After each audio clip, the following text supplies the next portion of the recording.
All right. So, hello and welcome everyone to our another interesting session for you all.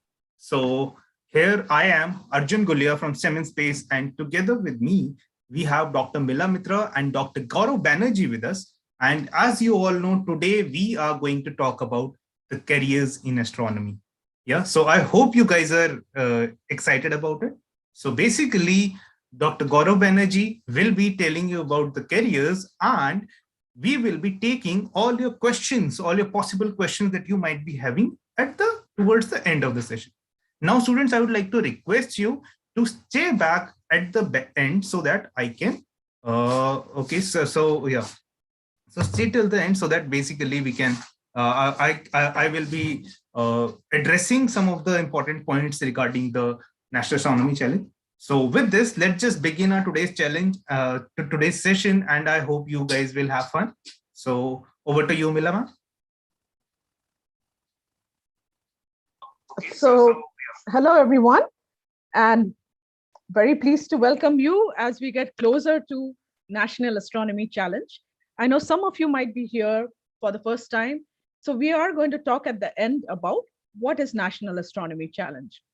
But today, for our students who are already registered and for all of you who are joining us to learn more about astronomy careers, we have a very special guest because a lot of you often wonder how to go into this career track because it's not a very obvious career track. So today we have specially invited Gourav Banerjee, and he's going to be talking to us about this. And before I describe his, talk more about him, I would like to show you a book he's written. Okay, so it's called Becoming an Astronomer. So let me tell you a little bit more about him. Gourav Banerjee is currently pursuing his Ph.D. in astrophysics at the Christ University. It's a deemed to be university in Bangalore, India.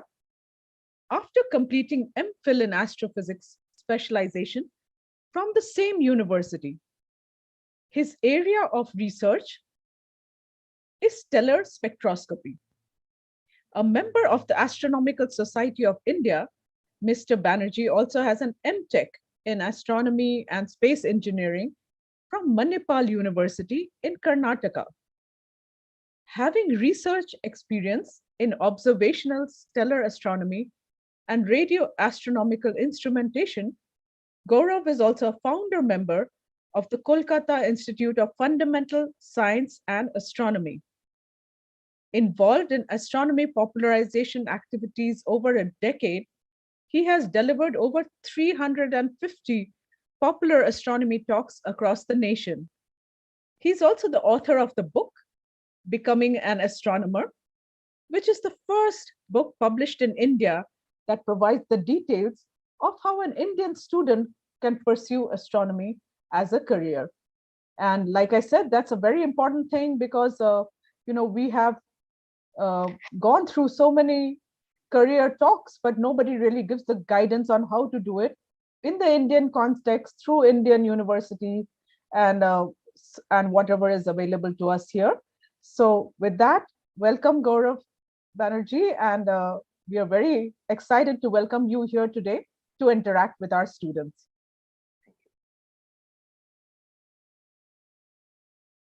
Shall I begin? Yeah, please go ahead. Okay, let me share my screen first. I hope I am audible and I'm sharing my screen. Yeah. That's right, we can see it. Okay, that's fine. Yeah. So hello, everyone. It's a nice good evening to all of you. I guess there are students from might be all over India, might be some abroad also. So it's a nice opportunity for me to speak about something which I always face problems while I was doing my schooling, because during those days around 20 years ago, there was no such proper ways by which one can know that how, if someone wants to become an astronomer, how to become an astronomer, where to get that information from, where is that set of information where I can come to know that if I want to pursue astronomy as a career, how to do that. Till now, I feel that there is a lack of such kind of information in our country, although our country is one of the best spacefaring nations in the world. Yes, my friends, welcome all of you. I would like to thank Dr. Mila Mitra ma'am, Arjun sir, and the whole team of STEM&Space for organizing such an interesting talk today. I myself would like to speak about this talk very much because I would like, or I would rather, I do desire that in future, this lack of information should not remain. So this is a nice opportunity for me, and I feel many of us to interact with students and those future astronomers who want to desire or who desire to become astronomer in future. If you would like to become an astronomer, how to do that? Let me give some basic information today regarding that. I feel that if, yes, there might be students from lower classes also, maybe from lower school levels also. You might not grasp everything what I am telling here, but no worries, my friends. This video is always there in the YouTube. You can take the help of your teachers, your parents, your guardians. In future, I feel this will help you to make you understand how to go forward in the field of astronomy. But before that, let me give a brief idea why we should study astronomy at first. We want to become an astronomer, you want to become an astronomer, that is fine. But if someone asks you, okay, why do you want to become an astronomer? Why do you want to study astronomy? There are so many ways, there are so many exciting fields to study. Then why suddenly you want to stop or doing everything else and see the sky? One point is very clear from this picture is, yes, you can say that the sky looks very beautiful at night, especially if you go to some place which is devoid of light pollution, where there is no light pollution. Suppose you go to some rural areas, you go away from lights, city lights, and you see a sky like this. Natural curiosity of humanity has driven and them from might be very ancient times, and this natural curiosity is one of the reasons which gave birth to the subject of astronomy. Thousands of years ago, might be lakhs of years ago, when from the time of the dawn of the first awakening of human beings. Yes, the night sky is very beautiful. It looks very amazing, full of beautiful stars, planets, and so many things else. But apart from beauty, is there any other thing for which we need to study astronomy? You just cannot go and tell that, okay, astronomy looks, or astronomy is very fascinating, sky is very nice. That is why I like astronomy. I want to pursue astronomy because of that reason. Well, that is obviously one reason, and that is obviously one reason I pursued astronomy. But apart from that, is there any solid reason for which you need to, or else I will suggest everybody in this world at least needs to know something about astronomy? Yes, there are certain reasons for that. So before diving into how to become an astronomer, let's dive into the sky at first for a few minutes. The previous picture which we showed, or which I showed, is a real picture of the night sky, and this is also a real picture of the night sky. The difference is the previous picture was a night sky watched by naked eyes if you go to some very good rural place. And this is a picture which is taken from one of the most beautiful, most sophisticated telescopes in the world. And this telescope is Hubble Space Telescope, which is placed not in our world, not in the world surface, but it is in somewhere in space. You see, it is really a mesmerizing sight if you actually can view the night sky with its full splendor. That is absolutely mesmerizing. Each and every dot in this picture, what you see is actually a star, and you see so many colors. Truly, it is much, much more beautiful than any human being can ever imagine. But apart from beauty, these stars and these objects in the night sky has many more things to tell us. For example, one thing which it can tell us is about the vastness, how extremely large this our universe, our this system of the sky is. To give an analogy, if I ask, or if any one of you have asked yourself or any of your teacher or guardian, that how many stars are there in the whole night sky, or how many stars are there in the whole of the universe? Have you ever wondered how many stars are there in the whole night sky or the whole universe? Well, there is no such countable figure. But one analogy I can definitely give you. To understand how many stars are present in the whole universe, you will have to go on counting the total number of sand particles, the total number of sand particles present everywhere in the world. You see all these four pictures depicts four beautiful sea beaches. Most amount of sand particles you will find here in deserts, in some other places. If you can count the total number of sand particles in the whole world, wherever it is, my dear friends, remember the total number of stars in the universe is much, much, much, much more than the total number of sand particles present in our own world.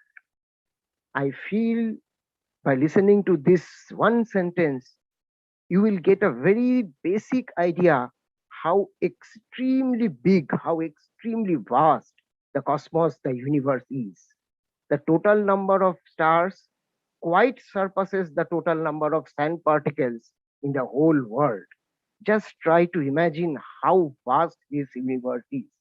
So the natural question is, while considering this universe as our home, wouldn't we have to learn, wouldn't we have to understand our home very well?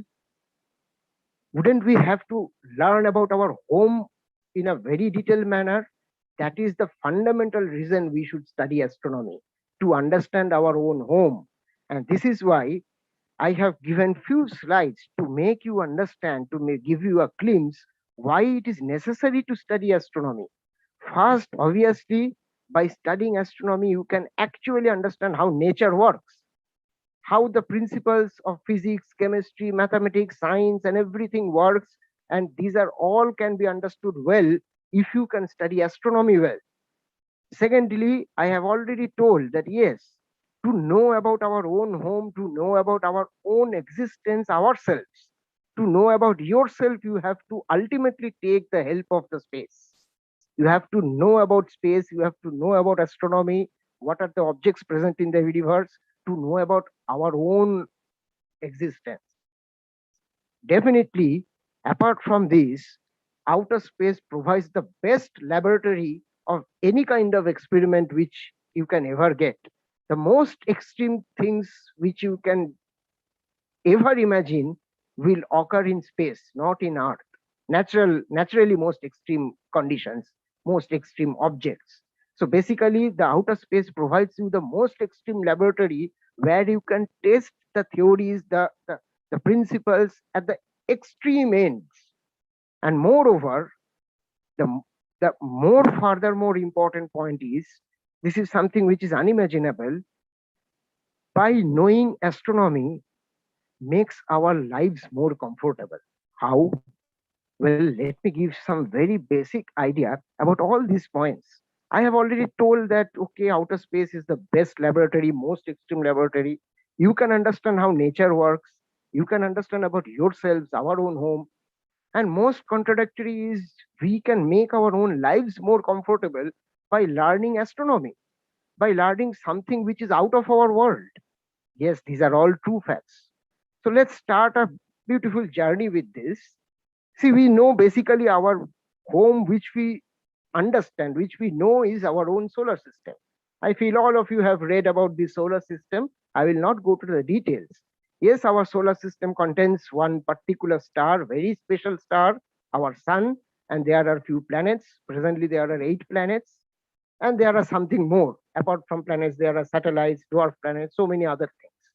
And we are residing in a beautiful planet, obviously one of the most beautiful places in the world, or obviously in the universe, that is our own Earth.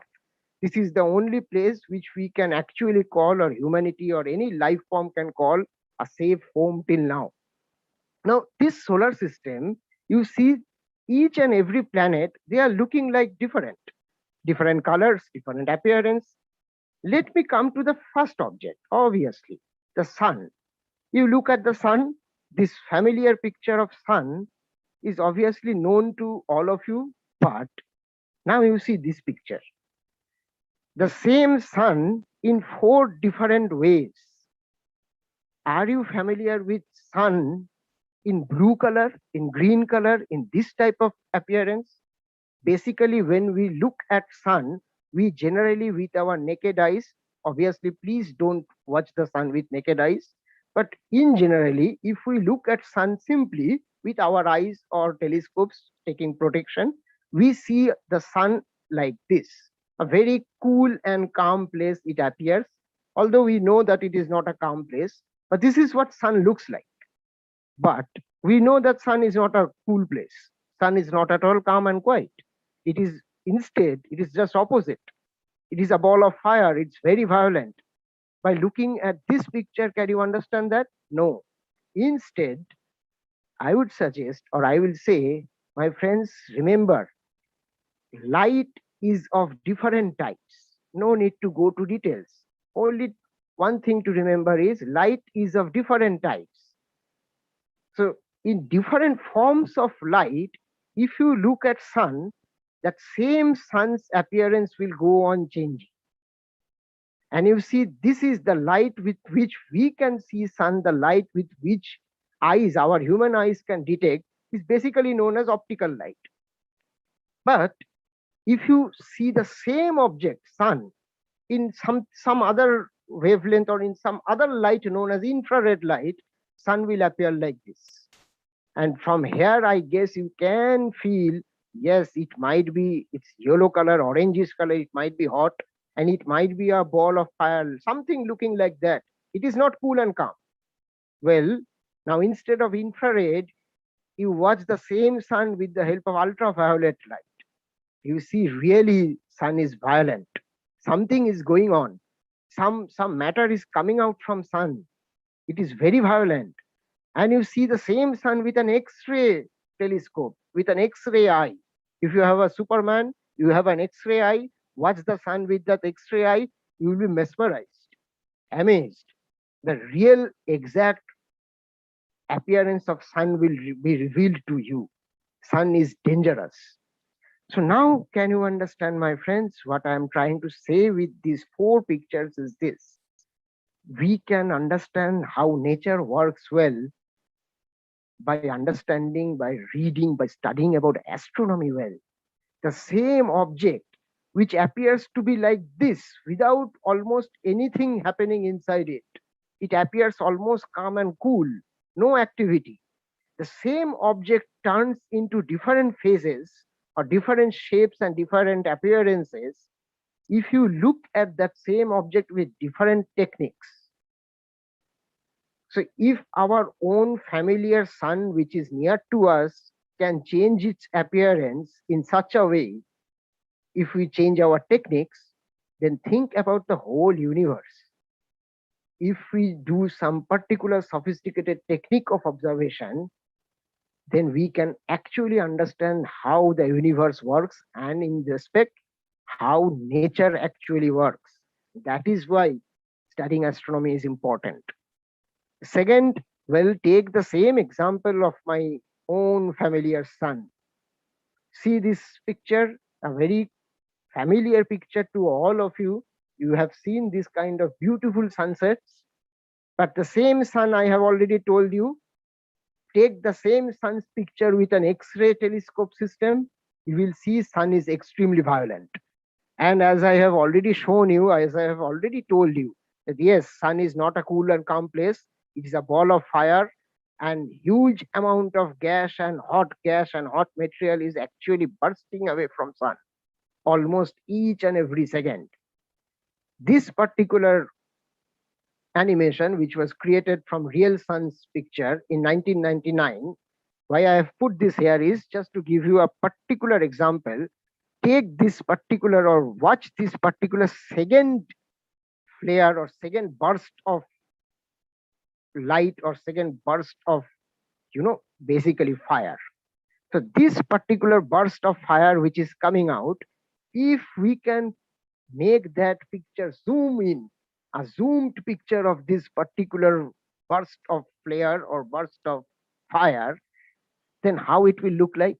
It is not, it is appearing, it is so small, so calm, so far away, but it is actually not. Just to give you an example, that same burst of huge amount of fire which came out from sun that day, if we take the proper picture of it, this is actually sun, this is that solar flare or solar burst. And if you place our own earth near to that particular fire or fire burst, this is our own earth, this small one. I feel now we can get a glimpse how extreme things we can study if we can study outside earth objects, that is astronomy. If our own sun, which is so familiar to us, which we all every day see, if our own sun is having this kind of appearance, then can you ever imagine how many types of beautiful extreme objects are hidden in space, in the whole universe? So many. And there is no way by which you should think that our sun is the most largest or most extreme star in the universe. No, not at all. Till now, there are so many stars which we have found which are actually much, much bigger than sun, much, much dangerous, more dangerous than sun. So when we talk about most extreme laboratory or most extreme, let me show you this particular amazing picture. Till now, the largest known star which we have found in the universe is this one. The name is bit tricky, NML Cygni, no need to remember. But what I want to emphasize here is, if just like this picture, here what we did, in front of sun, we have put our own earth. Now what we will do, in front of that particular largest known star, put our own sun. Just try to understand, try to feel how extremely big this particular star is. How extremely big. My friends, 700 crore suns will fit inside only one of these stars, NML Cygni.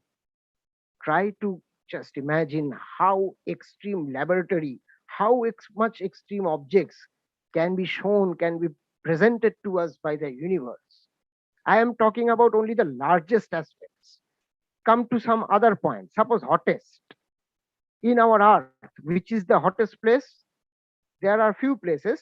Mostly if you go to some desert areas like Iran, this is one of the huge dangerous deserts. So there was a case where a temperature of 50, almost 57 degrees Celsius was registered in this El Ajija desert of Iran. And if you go to space, take our again own familiar sun. The sun's surface, what we can see, is having temperature of this much, more than 5,500 degrees Celsius. But do not think that this is the most extreme in space. Go to some deeper parts of the universe, you see there are some objects which we call as quasars or radio galaxies or something like that. So one object like that is this one, whose temperature is, see this number, it's 30 crore degrees Celsius. Can you imagine? So basically what I am trying to give an example is why we should study astronomy. This kind of extreme, most extreme objects you can only get if you travel outside our Earth. If you can study those objects which we call as celestial objects, that is astronomy. When we talk about hottest, we should also know about coldest. Go to the Antarctica area, the last continent of our Earth. It was one time in the one place in Antarctica, the temperature which was registered was around minus 90 degrees Celsius. What is the temperature now? Suppose in many parts of northern India, nearby, I guess in Kashmir, it's around -4, -5, which we tell as extremely cold. Think about something which is minus 89.2 degrees. This is the coldest place in Earth ever recorded. Now, what is the coldest place in the universe? Go to these areas. There are some places which are known as nebula, and one of such nebula, which is known as Boomerang Nebula, it's a gaseous clouds of gas and dust. The temperature which is recorded is minus 272 degrees Celsius. Think about the how much most extremes can be offered by the universe. You see about fastest. Till now, which is the fastest car or fastest vehicle, fastest object produced by human beings? That is basically a rocket, a spacecraft. That spacecraft was named New Horizons, and this is the spacecraft which reached the last planet, or I will say dwarf planet, Pluto, in 2015. What was the speed of this spacecraft? Around 16 kilometers per second. It's extremely fast. 16 kilometers per second. And you go to the universe and ask which is the fastest thing or fastest entity present in the universe. That is light. Yes, my friends, that is light. What is the speed of light? It's almost 3 lakh kilometers per second. Just compare these two numbers. That is why it's mesmerizing, it's amazing, it's unimaginable. And when we tell these terms, I want to read, I want to study something which is unimaginable. The most unimaginable subject which you can study is obviously astronomy. And this is the most fascinating part of astronomy. Yes, it is an absolutely exciting subject where you can study some objects, the objects which you can never ever identify or never ever imagine sitting in Earth. The most extreme laboratory you will be able to explore if you study astronomy. But apart from that, my friends, we should understand that sitting in this beautiful blue earth, we should not think that we are not connected to the space. Basically, we are very much connected to space. Why? Let me show some four odd pictures. Just go on watching these four pictures showing some very, very odd things. If I ask, can any one of you tell a single thing or single item or entity which connects whatever you see in these four pictures? Whatever object you are watching in these four pictures will be connected by one single entity. What is that entity? That is not something from our own earth. That is the stars in the sky. Why? This is the most beautiful part. Because everything, whatever you see, whatever matter, whatever you see around you, whatever you see in the world, whatever we see in the universe, basically are made up of basic matter or basic elements which were once cooked by stars. So basically, those who are in bit higher classes, those who know that what matter is made up of, you have got some idea about something known as elements. So what I will say in a very small or very simple term is like this: whatever everything is made up of, and the basic things which matter is made up of is known as elements. Now there are so many elements which has been discovered, and all these elements except hydrogen and a part of helium and very, very little parts of lithium.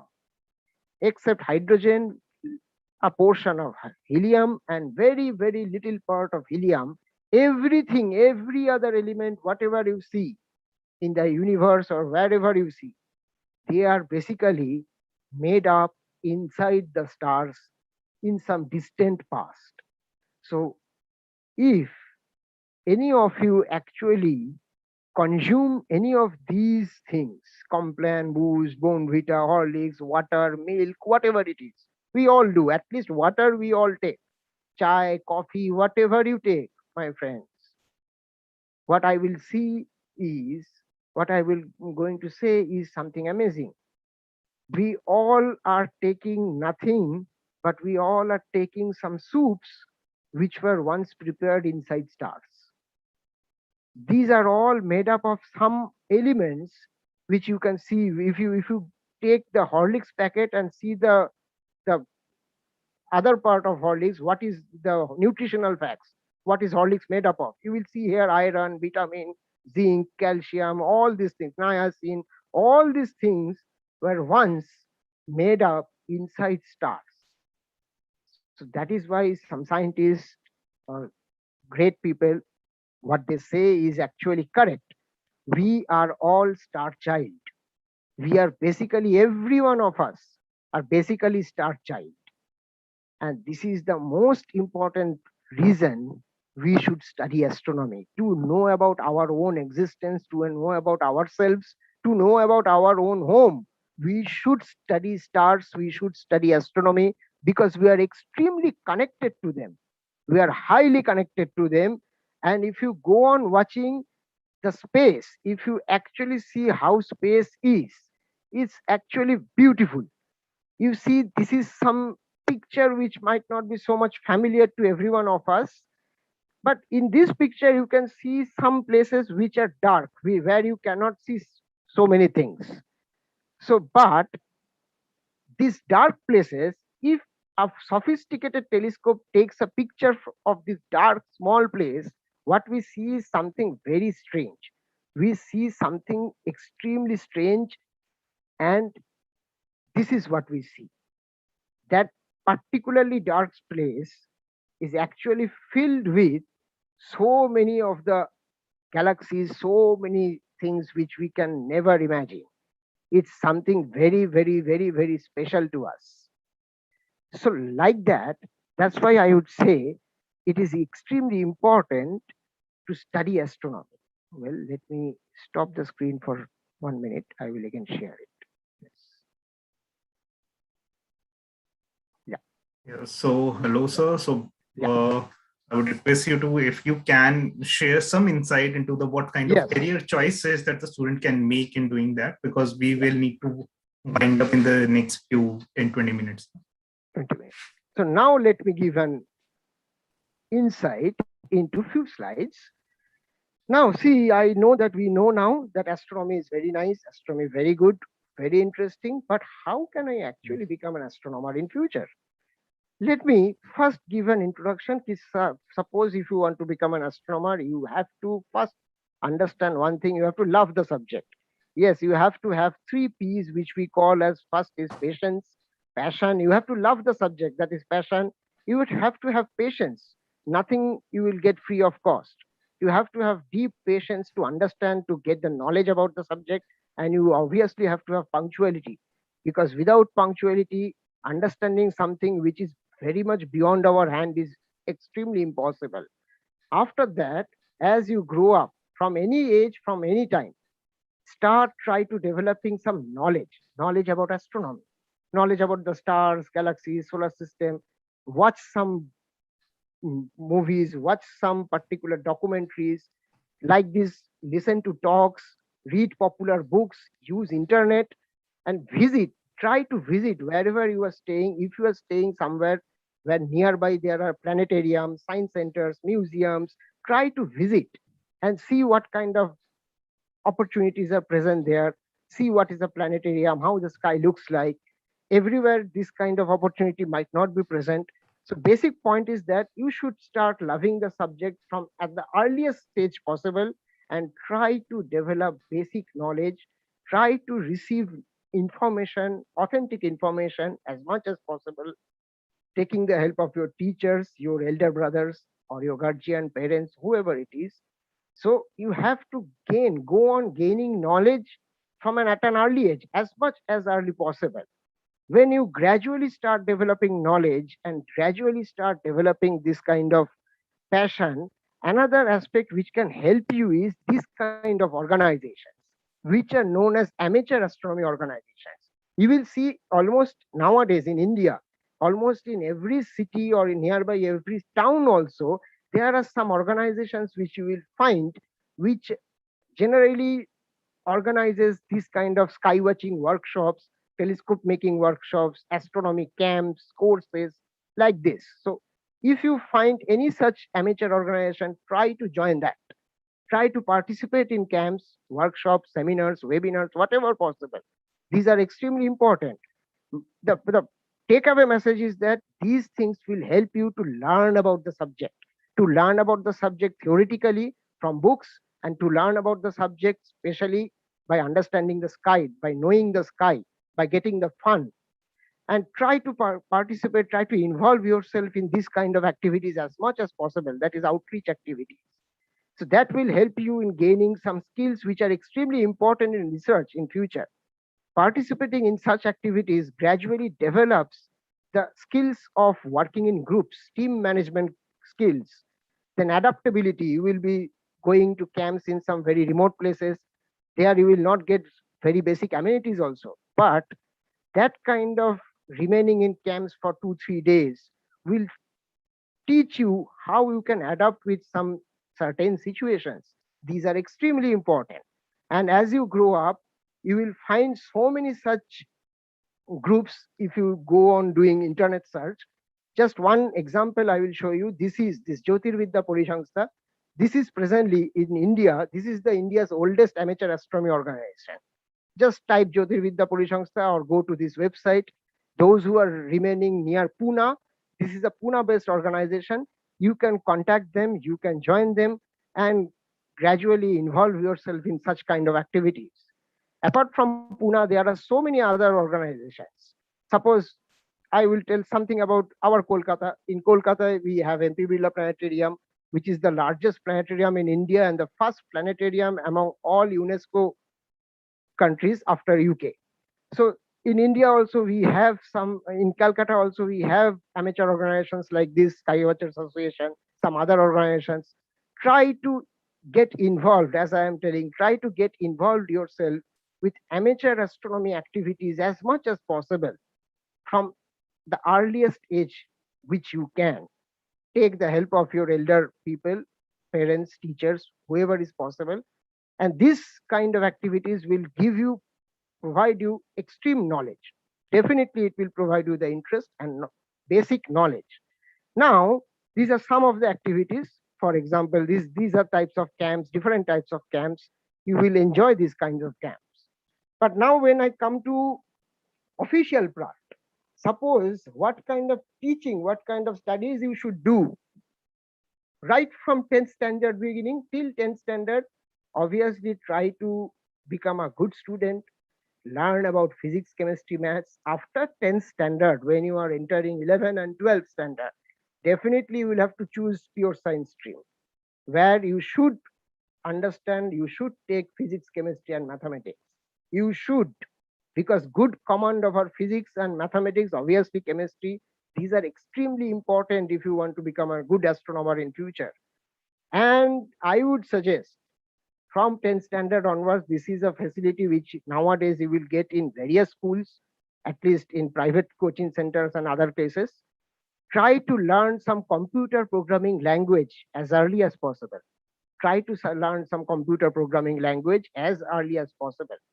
Nowadays, it's like C programming, C++, Python, whatever it is. Try to learn some programming language. Apart from that, yes, fluency in English, reading, writing, and listening skills, everything is important. If you become a good researcher and cannot write well, then that is of no use. If you are not good in English, you cannot speak well, then that is of no use. So what kind of guidance I would try to suggest is from 10th standard onwards, after 10th standard, try to focus yourself in a focused way. Take pure science stream, try to gain basic understanding about computer programming, fluency in English, reading, writing, listening, and a good command over physics and mathematics. These are some very important skills. But as you gradually move on, there are other options like you see here. You will also find there are options like Astronomy Olympiads. There are ways to take participation in Astronomy Olympiads. You can just go to internet and just type Astronomy Olympiad, International Olympiad in Astronomy and Astrophysics. One point I would like to clear out is this time also, actually, India is one of the best countries which has given best results in Astronomy Olympiads. This time also, India has been placed, this year, 2021, India has been placed in the top position among the world in the International Astronomy Olympiad. So if you are good enough, if your mathematics is very good enough, understanding is very well, if you can participate in Astronomy Olympiad, that will definitely help you to gain a good understanding about the subject. And in the meantime, as you go and cross the 12th standard, that is the what we call in Bengal is higher secondary standard. After 12th standard, my friends, be sure to take physics. Graduation should be done. If you are doing graduation, it should be done with physics as the main subject, which we call as major or honors, whatever it is. So your BSc should be with physics. There are some other courses like BS, like in IISc, Indian Institute of Science, which is this is the institute. In this particular institute, they offer a unique course known as Bachelor of Science BS. This is a 4-year course. So any of this course, whatever you take, you should focus yourself that I should go into the college level with physics as one of my primary subject. BSc with physics honors, BS with physics as my major, whatever it is. Physics is important. And when if you complete your graduation with physics, obviously good result is necessary. Next step, one of the most final step will be after graduation, you have to enter masters. Masters in physics, obviously. Masters in physics, there are some exams for that. That gradually you can go on learning what are the exams you have to give. So during masters, there are ways by which you can take admission in masters. There are few places in India like this, Osmania University, which is in Hyderabad, IIT Indore, where they offer directly masters in astronomy and astrophysics. Obviously, you can choose one of these courses, masters in astronomy. If not, you can choose MSc in physics. And while doing your MSc, try to remain involved in research projects based on astronomy. Your MSc dissertation, your MSc project, if that is based on an astronomy related research, that will help you. And after masters, the ultimate stage is you have to enter PhD. So PhD in astronomy and astrophysics is offered in various places.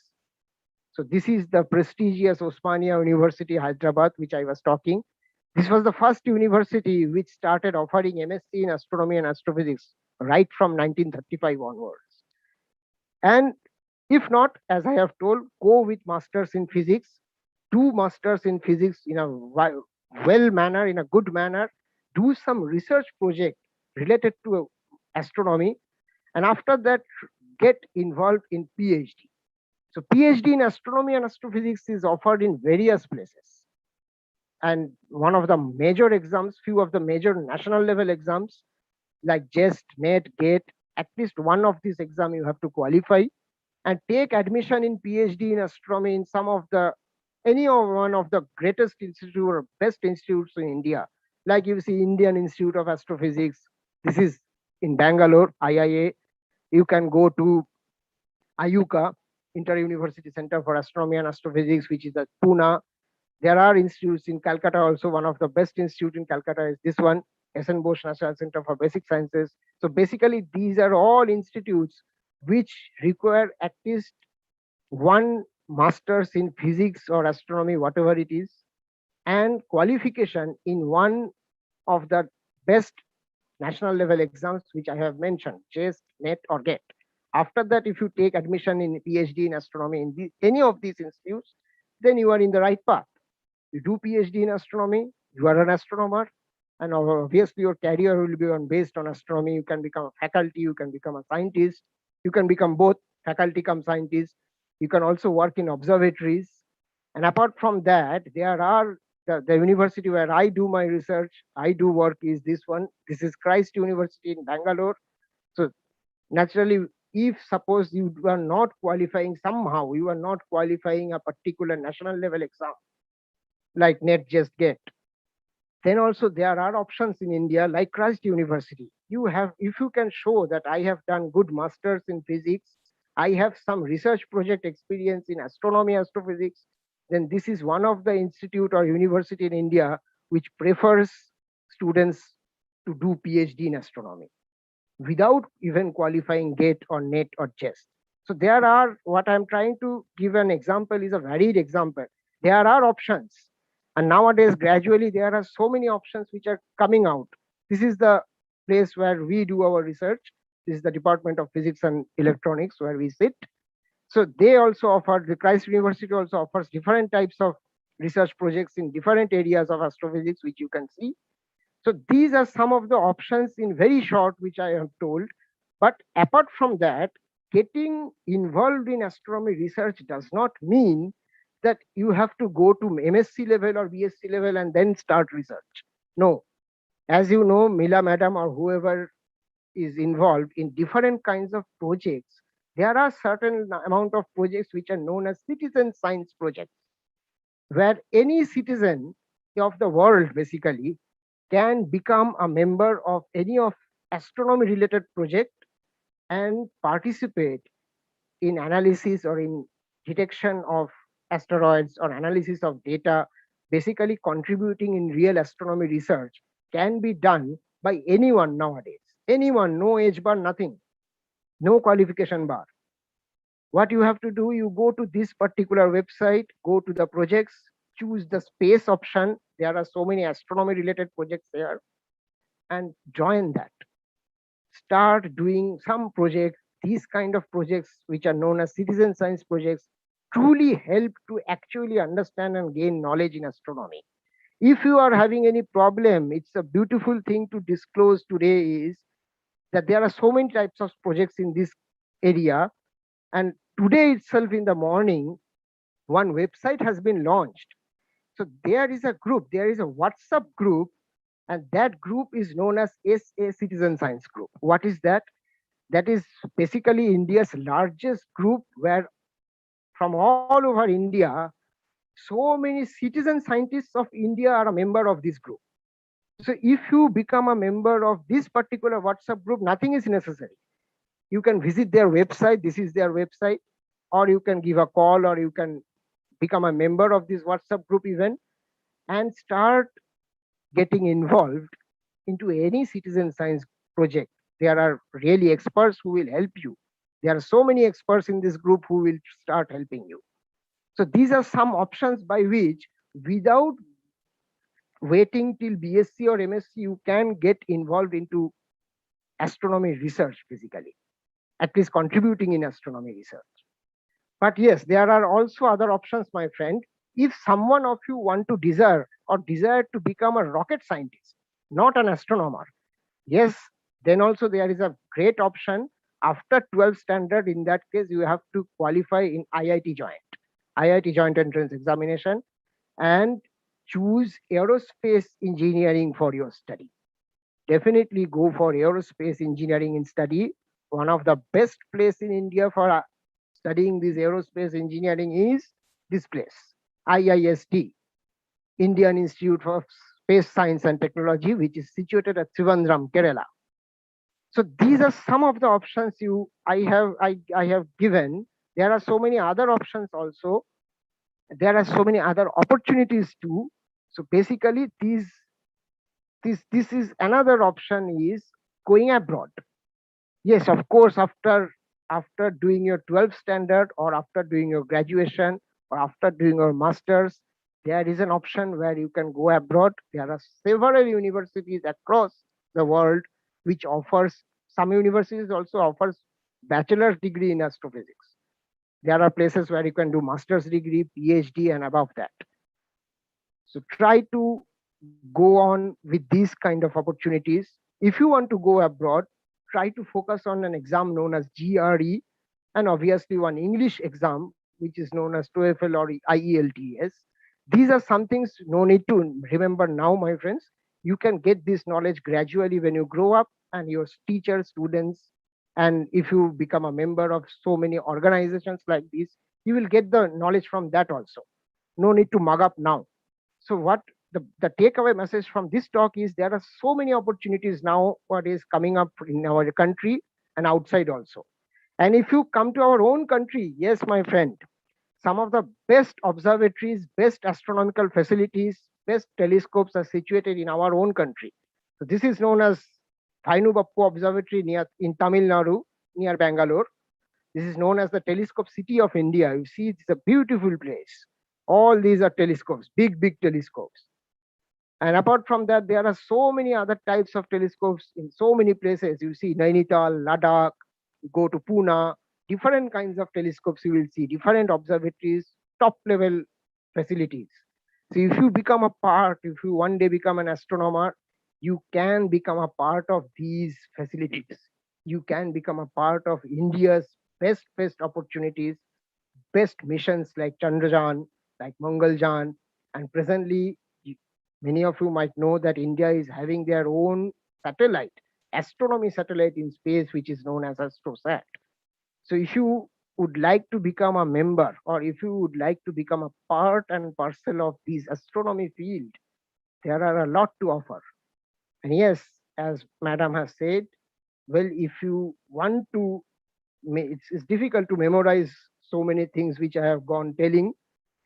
It's if you want to do not memorize, what you can do is you can see this book which I have written. All whatever I have told here, more than that, with all detailed guidance, has been already written in this book. That book you can keep it as a copy, and you can take the help of that book anytime if you want. This is available in Amazon. And basically, I will try to stop here. It's already more than 45 minutes. Thank you all for listening. And let's just look at the sky, because we can become a part of that. The sky is literally beautiful. Thanks to all of you. Well, we can now go for some questions. Thank you. Yeah, thank you so much. That was so informative. It will keep our kids interested in astronomy and help them figure out how to carve out a pathway. So Yes, sure. yeah. Arjun, some questions you want to bring across? Yes. So thank you so much for the talk, sir. So students quite liked it, and I can say that you really inspired some of them to pursue the career in this.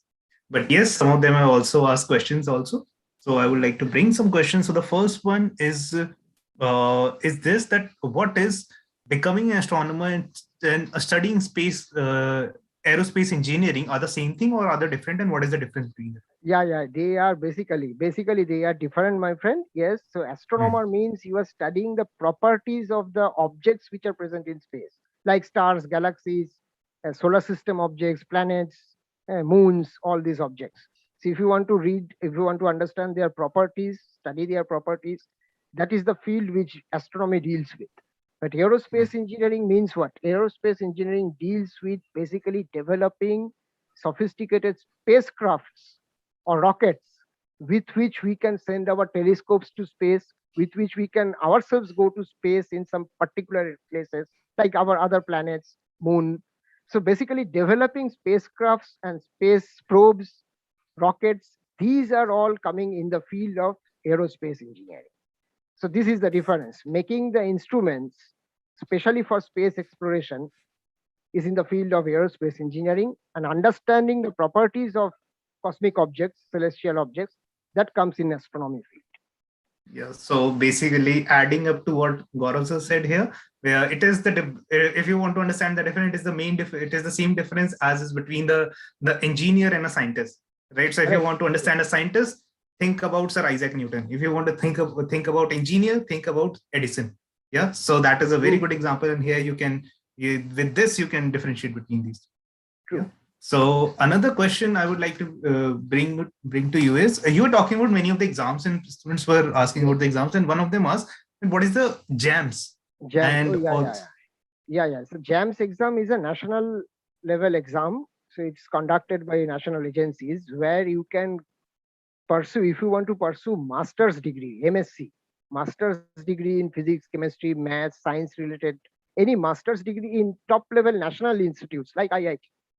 So for that, you have to crack JAMS exam. The exam for entering in master's level, top level institutes in master, for pursuing masters in science or masters in some subject, you have to crack JAMS, but not engineering.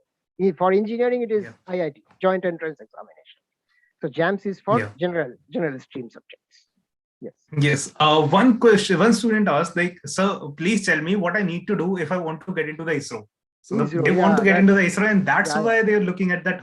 How can I achieve that goal? So if you can guide to that as well. Nice question. Yeah, see, ISRO is also doing fantastic work. So basically, ISRO actually holds exams, entry exams for engineers, for scientists. There are exams once in 1 year or once in 2 years. So there are different kinds of exams for engineers, for those who have passed masters, those who have passed PhDs, completed PhDs for scientist purpose. So basically what you have to do is you have to study purpose is same.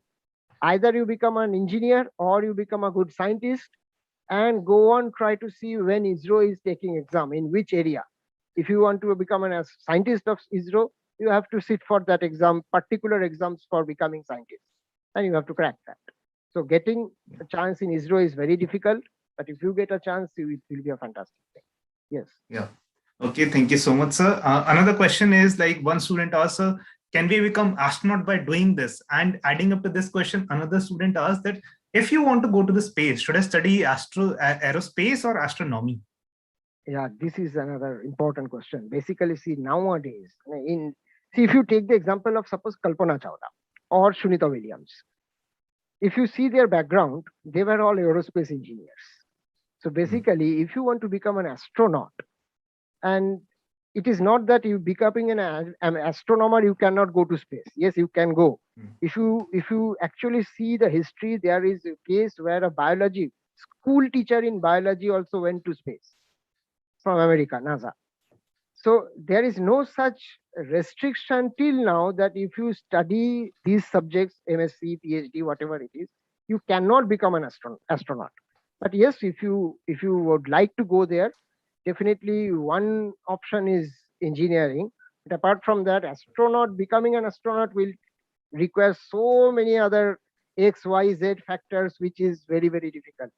Yes, you see, I cannot become an astronaut because I have spectacles and power is huge. So whatever, if I am the best engineer in the world also, I am rejected. So these are some issues which we have to understand. Yeah. And adding up to what you said, I hope many of the students know that India is also launching its own mission called Gaganyaan, in which we are sending our own astronauts, our own Vyomnauts, if I must say. Yeah. And the training is also done, and they have not disclosed the identities and all, but I think that all three are going, and all three of them are Air Force pilots. They are basically not astronomers or scientists. Actually. And that is how the astronaut program also started. First, it was based on Air Force and pilot training, those kind of people. Yeah. Right. So I would take all right, I will take a few more questions. Students, if you have any more questions, please ask me right now only. All right, here. Yes.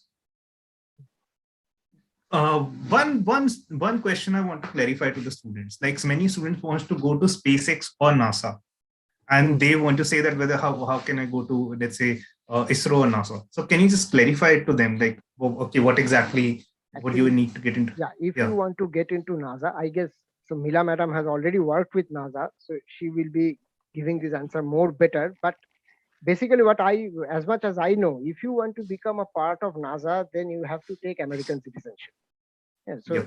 So you have to take American citizenship, and it's not the case that going to NASA or joining NASA does not mean that all NASA people who are working in NASA are all doing astronomy. Not that. It's a huge organization. There are so many types of works. There are people who are doing accounts. There are people who are doing some other kinds of works also. And definitely engineering and programming. So if you go, so many things are there. Yeah. Yes. But even for engineering and programming, like Gourav sir has been saying, you should build up the space background. So, you'll be able to do applications programming in space oriented fields, things like that. So yeah, there are project managers, there are, all kinds of human resources, but you will have to find your way towards NASA. And for that, you will have to, show experience and interest in the space sector.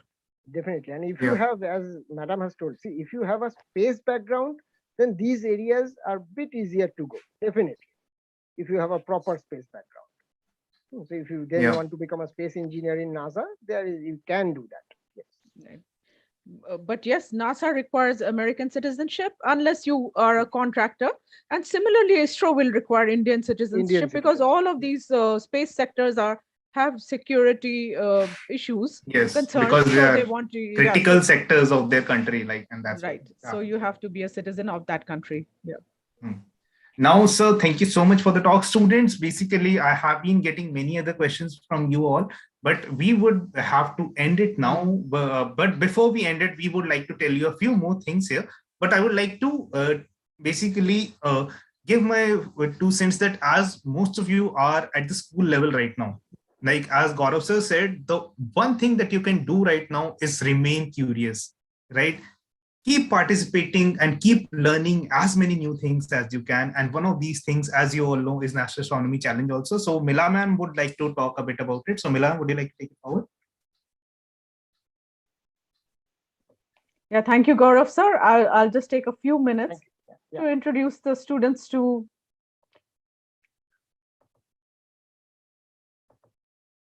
Yeah, so again, students, most of you here are registered with our National Astronomy Challenge. And for Gaurav sir, you talked about Olympiads, and of course, you talked about the Space Olympiad held in India. And this is our version of the challenge, which is like an Olympiad. It's called the National Astronomy Challenge, and this is our 4th year of conduction. So National Astronomy Challenge. And for many of you are already registered. If you're not, then let me tell you a little bit more about it. Okay, so before I go on to that, Gaurav sir also mentioned citizen science projects. And in the same group he mentioned, I am also on that panel. And tomorrow, we will be introducing a citizen science project called Galaxy Cruise. And you are all welcome to join us. And with me, Arjun sir and I will talk you through each step of all the way from how to log in to how to submit data, because this month, this Galaxy Cruise has a special challenge where if you find or classify 1,000 galaxies, then you'll get a special certificate. So please join us at the same time and I will help you, guide you through that. And like we said, participation in citizen science projects is a very easy and good, interesting thing for you to do right now at the school level. So what is National Astronomy Challenge? Some of you have been registered with us already, and it's a challenge to test your knowledge of space and astronomy.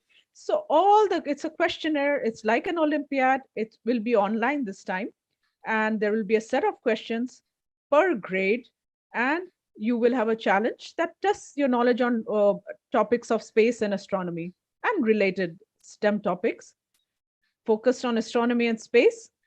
You will have a curated content. Once you register, you will get a content curated by astronomers, which you can read. And many of the challenge questions will come from this content. Of course, we will also be testing you on current affairs and general knowledge connected to space and astronomy. Also, you'll have exclusive engagements. Now, this challenge is in January. So this is your last chance to register with us. And you will have exclusive engagements all the way from our webinar tomorrow on citizen science. And next week, we have several webinars on STEM skills. Like Arjun sir here will do a session on mobile astrophotography. And we have several other such sessions. We have quizzes, and we also talk about celestial events. So this is exclusive to you. You're going to learn a lot. And next week, we also have an Ask an Astronomer session. Okay, so that what do you get out of it? Everybody who participates gets a participation certificate, and you will get also your percentile score. So the national winners will get a lifetime opportunity to visit ISRO. So we will have a winners camp at where you include visit to ISRO and meeting different scientists. So that will be a wonderful opportunity. So if you haven't registered yet, this is our website, and please go and look at it. And you can find our contacts there, and you can talk to us. But please do so soon, because the challenge will be held in January. And next week we have several interesting sessions only for NSE registered students. Okay, so again, for those who win the national champions for each grade, we will have a special opportunity to visit ISRO. Okay, so with that, thank you. And I hope you all learned a little bit more about NSE. And please join us tomorrow for our citizen science project, which we will guide you through. And I hope today with Gaurav sir, you understood a lot more about how to proceed in this career path for most of you who are school students. Okay, thank you so much, Milan. Thank you so much, Gaurav sir. So here, for the students who are joining this webinar, at the beginning of the webinar, I told you that I will be talking to you a bit about the NEC. Now, most of you are enrolled with us in the NEC. And for you students, please, I would want to make one thing clear once again, that if you are a part of NEC, please ensure that you have basically you have accessed your content and you have accessed the platform and done the onboarding process. Yeah, the onboarding process will it should get finished in the next week. So if you have not done it yet, please do it at the earliest. And if you feel any problem, or if you what we say, if you have any questions about it, please let me know. I am here to answer your questions here. Yeah, anyone?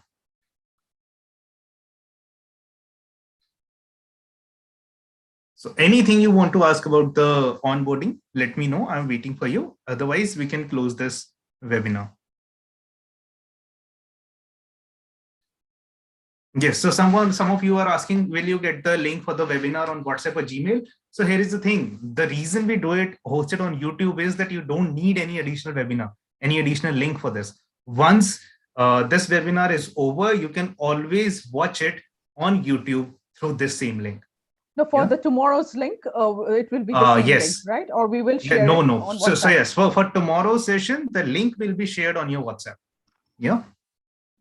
Advait, onboarding is your system check and your ID check for your NAC Olympiad. All right. So because it will be an online Olympiad, we will need to check your system and your ID, and we want you to do it within the next 1 week. So please ensure that you go to your LMS platform like lms.stemspace.com, enter with your user credentials, and then complete the onboarding. Yeah, how to do the onboarding, we have already done that. You should have received a mail about the same, and we even have a video about the same on the platform also. Yeah, so please go through the video, and please go complete your onboarding. So I think we'll complete it here. We can answer some more questions tomorrow at the webinar. Yes. So okay. So here's the thing. One more. So some students are asking. So let's say we have received a mail saying that we have completed the test successfully. In that case, your onboarding is done. Right? You do not need to do anything else. I'm not on WhatsApp. How to join WhatsApp? Apurv, please write to us, and we will see that if we will be sending you. If you have joined us on NEC, you will receive this link. Otherwise, you can write us on on the email ID, and we will be providing you the link also. All right, ID card. So is it mandatory? So here is the thing. Yes, one student is asking, Narayan, so is it mandatory for ID card verification? Yes, Narayan. ID card verification we need because we want to ensure that your name and face are same. So that's the reason that we want you to have any ID card. It can be any government ID card. It can be your school ID card, any ID card in which you have your name and your face. Right? So just put it in front of the camera and make sure that it is taking most of the space in front of your camera so that the camera can read it properly. All right. And then from that, we have a team which is manually checking your credentials, and then only your ID is getting approved. So make sure that you do this process timely and properly. All right. Yes, I have already... before you continue, I would like to again thank Gourav sir because he's waiting here with us. So Gourav sir, please, thank you so much. And we are addressing some administrative level questions with NSC. So thank you, and we will just continue. Okay. Thank you everyone. Thank you, Gaurav sir. It was a very nice session with you, and I thoroughly enjoyed it. And I can say from most of the students also, they also enjoyed it because they keep on letting me know that through their conversations in the chat. Yeah. So thank you so much for it. Thank you. Good night. Good night. All right. Bye. Yeah. Good night, sir. Yeah. So here, okay. Yes. So Factopedia. So if someone is asking like if they have received the mail stating that they have completed the test successfully, come from Proctor Track. In that case, your onboarding is done. Yeah. When is the exact date of Olympiad for grade 4? So here is the thing, Anvitha, the dates of the Olympiad are mentioned on the NEC website. So please visit our website. On the website only, you will find as long as you go there, all the dates for all the different grades are mentioned over there. So please check your grades also. And all right, what is the last year's? Okay, yes, Rohit, you will go it as soon as we will be going in the first half of next year. So don't you worry about that. Yeah. All right, onboarding, but it shows that completed half of it in the LMS. So Likita, if you have completed the onboarding and if you have received the mail stating that your onboarding is complete, then don't worry about anything else. Yes. So how to onboard? Vinitha is asking, sir, how to onboard. So how you have to onboard on the learning platform, go to the course against your grade. All right. In that, if you scroll down, the second tab, it says the onboarding and student verification. Under there, we have put a video. And that video talks about what exactly you need to do to complete your onboarding. So please watch that video. And just below that video, you'll find a link, all right, which says NEC onboarding and verification. Just click on that link. And from there, you can complete your onboarding process.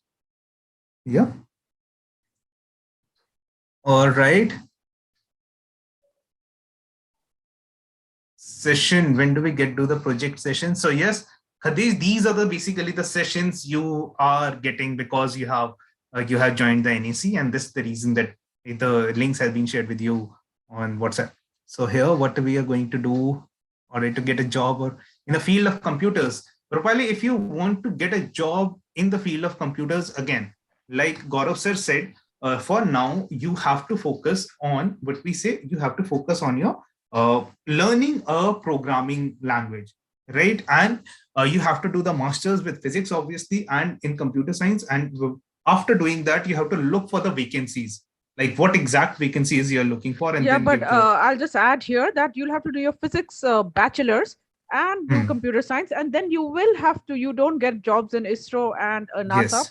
without space experience. So even your programming background has to target space applications. So you will have to have experience in space related fields, or you will have to take some courses. So that's a long way off. For right now, you can build up your background in programming and keep your interest and skills in physics and mathematics. So I will take last two questions right now. So the one question I'm taking is from Sumita. Sumita, answering your question, and I'm saying that many of the students should may be facing this issue. Their onboarding must have got rejected, saying that your face ID was completely fine, but the name was not legible. This is because that while scanning your ID, what you might be doing is you might be keeping your ID card a bit away from the screen. And when it is a bit away from the screen and because that your camera quality on your laptop or your desktop may not be too good, so it is not able to read the name. So what you should do is attempt the onboarding again, but this time make sure that the photo ID you are keeping very close to the screen so that it is getting captured properly, and make sure that the shake is as less as possible. Okay, ensure that, and most probably your onboarding will be completed next time. Yeah, and with this, I would, yes, Yamuna, the citizen science project is tomorrow, and the link won't be the same. We will be sending you the link on WhatsApp. So see you all tomorrow, students. With that, thank you very much for joining and have a good day.